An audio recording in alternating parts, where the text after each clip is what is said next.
মানুষের শান্তি অধিকার কেড়ে নেওয়ায় সাধারণ জনগণ আওয়ামী লীগকে উৎখাত করেছে বলে মন্তব্য করেছেন বিএনপি কেন্দ্রীয় নির্বাহী কমিটির সদস্য রুহুল কুদ্দুস তালুকদার দুলু।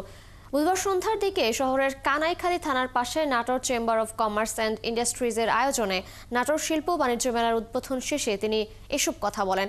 এ সময় জেলা police super Amjad Hossain, chamber of কমার্সের সভাপতি আব্দুল মান্নাফ সহ অন্যান্যরা উপস্থিত ছিলেন।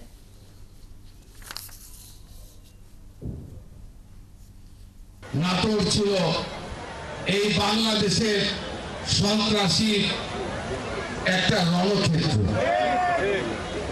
এই নাটোরে মানুষ বসবাস করতে পারে নাই, কোন ব্যবসায়ী এখানে ইনভেস্ট করতে আসতে পারে নাই। এই 15 বছর নাটোরের মানুষকে নাটোরের সন্ত্রাসীরা জিম্মি করে রেখেছিল। আওয়ামী লীগ বাংলাদেশের মানুষকে শান্তিতে ঘুমাতে দিতে পারে নাই, ব্যর্থ হয়ে গেছে। তার জন্যই আজকে তাদের এই পরিণতি।